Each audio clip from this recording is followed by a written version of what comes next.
মিন্নি না প্যাকেট করে বাড়িতে পাঠায় দিছে।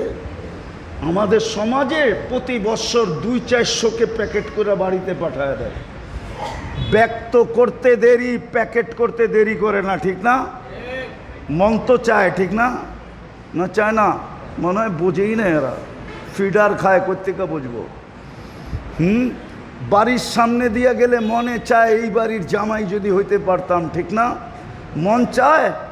ব্যক্ত করতে গেলে প্যাকেট করবো। বাবনয়া চাঁদ ধরতে চাস, একবারে আজিমপুর সিধা কবরস্থান, জান্নাতে যা মনে চাবে তা মিলবে।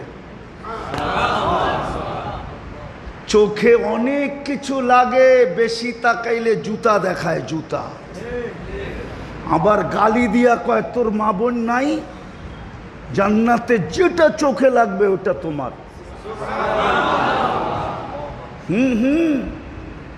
না নাই জান্নাতে? হ্যাঁ, আল্লাহ বানায় রেখা দিছে ছড়ায়া ছিটা, চোখে লাগবে আর তোমার হয়ে যাবে। তোমার দৌড় দিতে হবে না, ও দৌড়ায় আসবে, আইসা বুকে লাগবে আর বলবে আনা হুব্বুকু আনতা হুব্বি, আমি তোর ভালোবাসা, তুই আমার ভালোবাসা। লিমাদা আখারতা, এত দেরি করলি কেন? কবের থেকে অপেক্ষা করতেছি।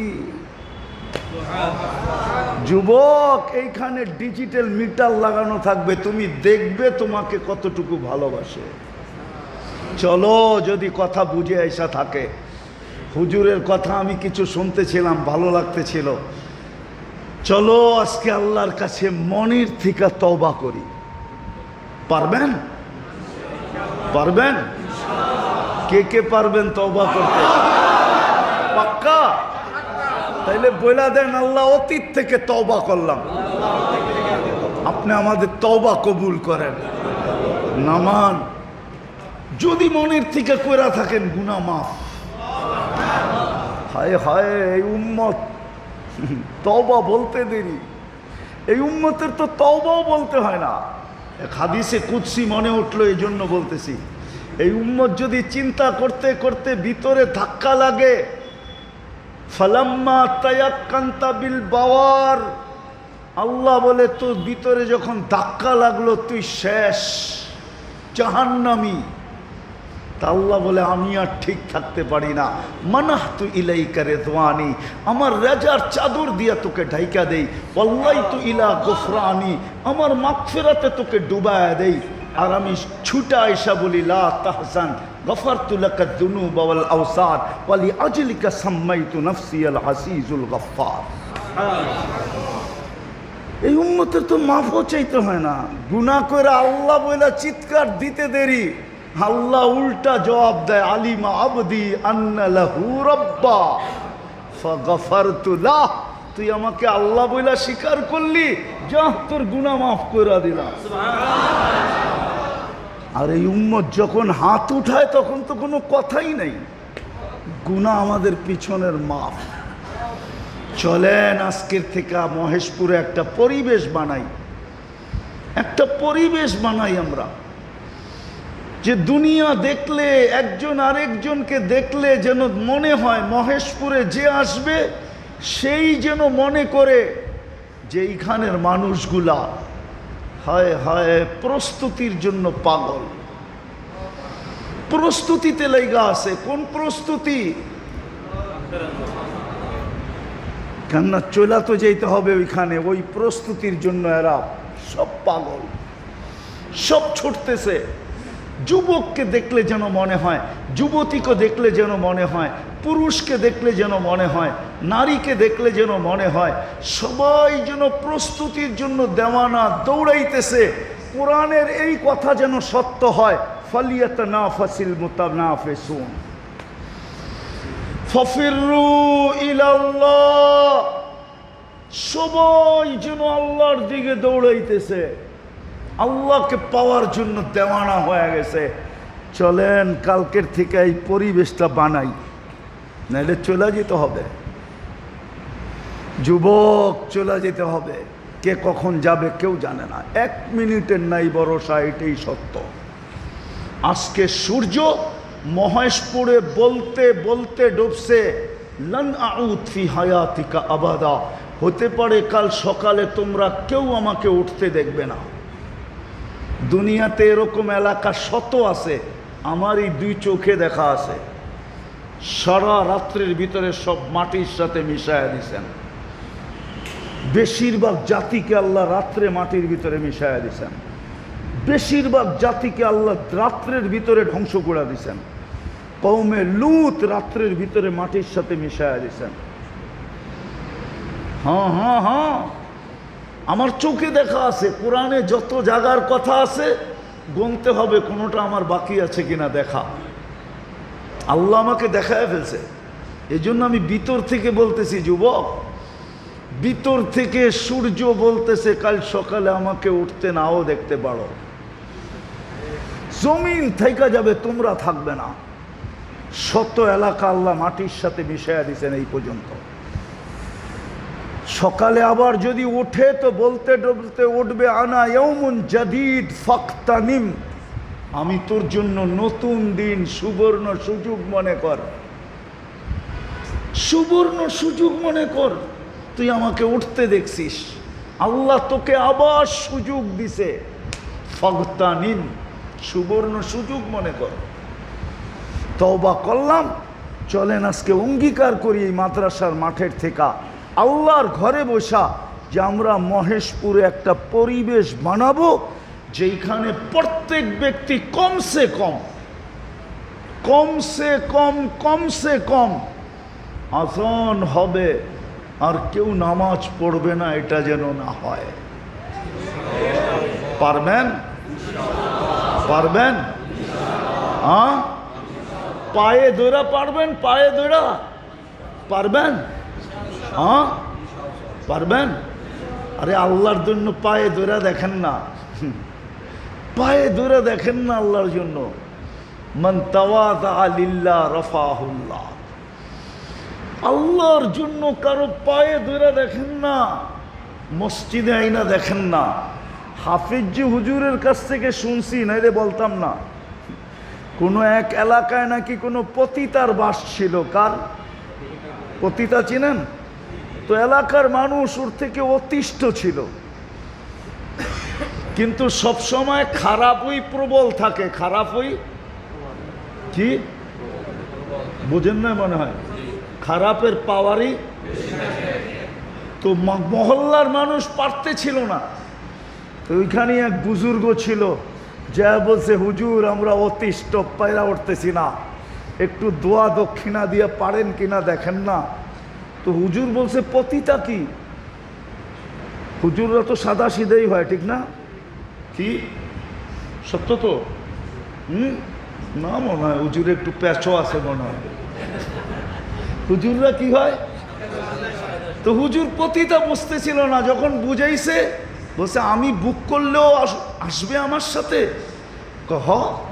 তো হুজুর যা বলছে, তোমাকে আজকে রাত্রে আমি বুক দিলাম, যা বলবো তা করতে হবে, পারবি? তো বলছে, কাপড় খুলে দিতে পারি, আর কি বাকি থাকে? তো হুজুর বুক করছে। ভালো মতো শুনেন, কাজে দিবে। হুজুর বুক করছে, রাত্রে আসছে। তো হুজুর নতুন কাপড় কিনা দিছে, যা এইভাবে গোসল কর। বাহির থেকে যা যা বলার গোসলের তরতিব বলছে, এইভাবে গোসল কর, নতুন কাপড় পর, ওই কামরায় যা, যা দেখ জায়নামাজ বিছানো আছে, ওটার উপরে দাঁড়া।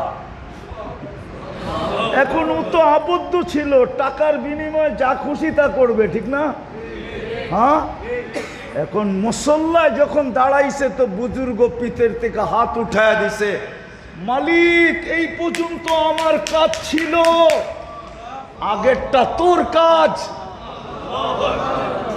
যখন হাত উঠায় এই কথা বলছে তো মহিলা একটা চিৎকার দিয়ে বলছে, বুজুর্গ তুই আমাকে কি করলি? আমি আল্লাহর কাছে তওবা করলাম।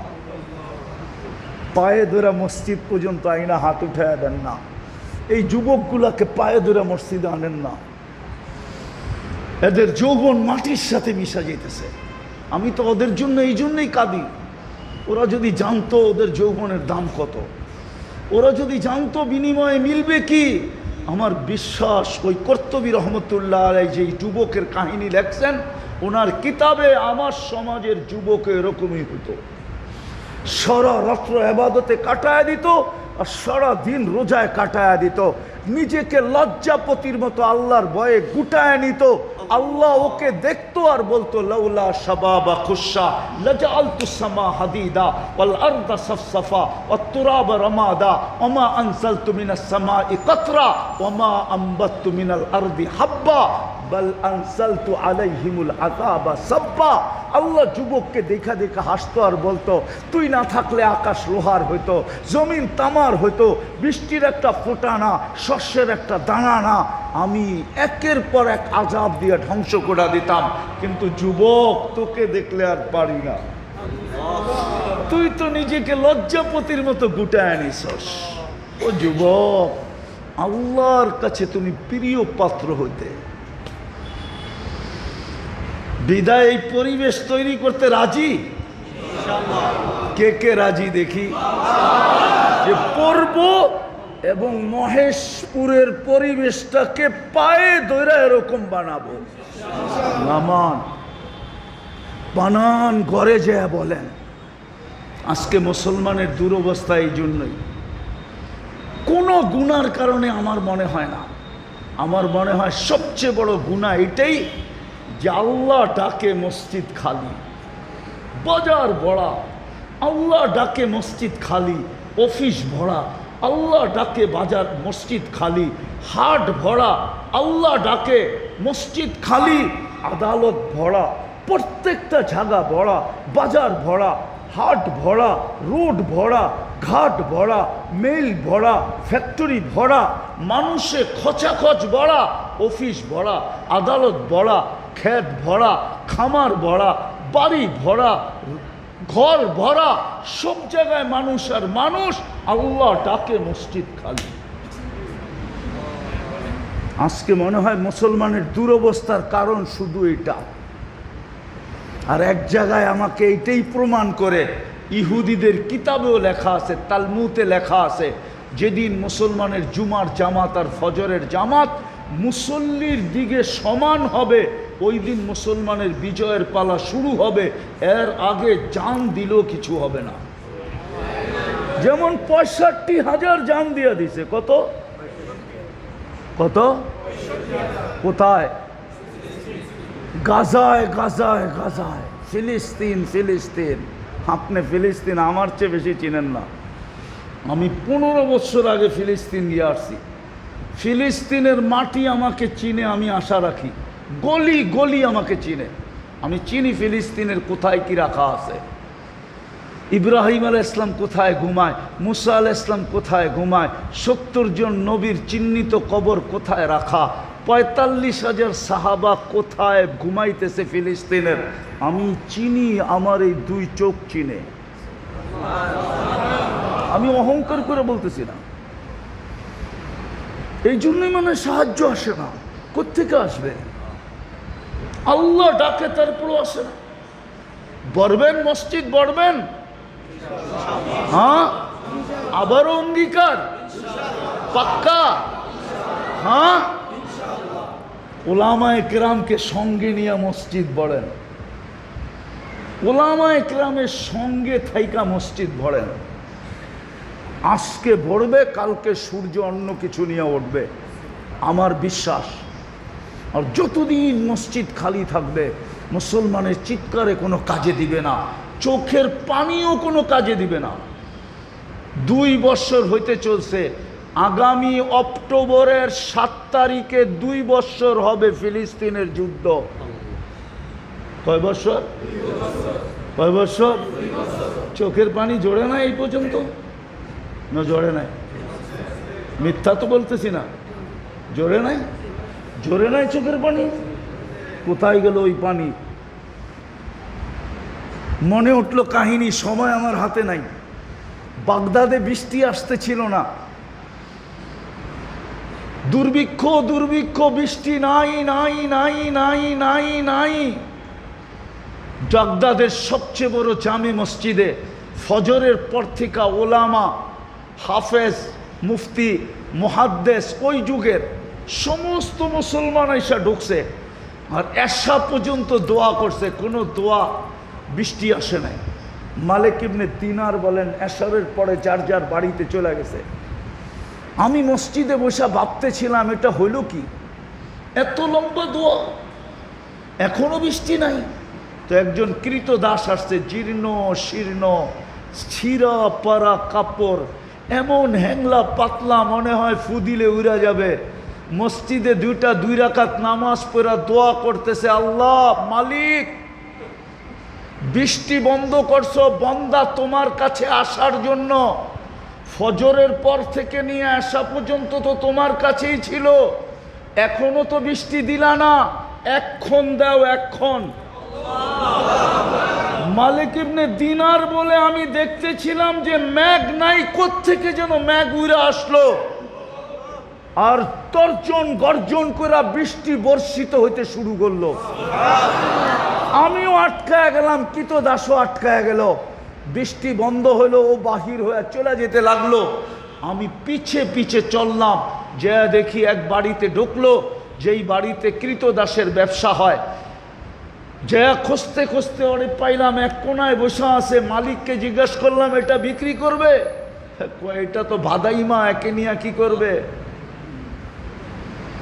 এটা তো জীর্ণ শীর্ণ কৃতদাস তো কিনে কাজের জন্য, এটাকে তো বসায় বসায় আমিও খাওয়াইতেছি, তোমারও খাওয়াইতে হবে, কিনা লাভ কি? তুমি বেচবা কিনা এটা বলো। তো মালিক ভাবছে মাথার থেকে বিপদ সরাইলি ভালো, যা পাই। তো লমসম একটা দাম বলছে, তো কিনা নিয়ে গেছে মালিক ইবনে দিনার রহমতুল্লাহ আলাই। যাওয়ার পরে কৃতদাস জিজ্ঞাসা করছে, মালিক চোখে দেখলি, মুখ কানে শুনলি, তারপরও তুই আমাকে কিনলি কেন? পাগল তো না তুই? চোখে তো দেখলি, আমার অবস্থা কি চোখে দেখতেছিস, আমার মালিকের মুখ দিয়েও তো শুনলি আমি কোনো কাজের না, কেন কিনলি? তো মালিক দিনার বলে, তুই জানিস না কেন কিনছি? কিনছি শুধু তোর দুইটা হাতের কারণে, তুই উঠাইলে আর নিচে খালি আসে না, বইরা আসে, এই জন্য কিনছি, তোর দুইটা হাতের জন্য করে কিনছি। আজকে তো ওলামা চোখের পানি শেষ করে ফেললো 2 বছরে, মাথার উপরে ওঠে না কেন? আসেন তওবা করছি, আল্লাহর ঘর ভরা দেই, আল্লাহর সাথে সম্পর্ক জড়ি, প্রস্তুতি নেই। আল্লাহ আমাদেরকে আমল করার তৌফিক দান করেন। ওমা আলাইনা ইল্লাল বালাগ। লাকাল হামদ কামা ইয়ানবাগি লিজালালি ওয়াজহিক ওয়া আযীমি সুলতানিক। اللهم لك الحمد كله دكه جله سره علانيته أوله وآخره صغيره وكبيره لك الحمد حمدا خالدا ما خلودك دائما ما دوامك لا منتهى له دون علمك ولا منتهى له دون معصيتك। মালিক বেশি কিছু চাবো না, শুধু আয়োজনটার কবুলিয়ত চাবো।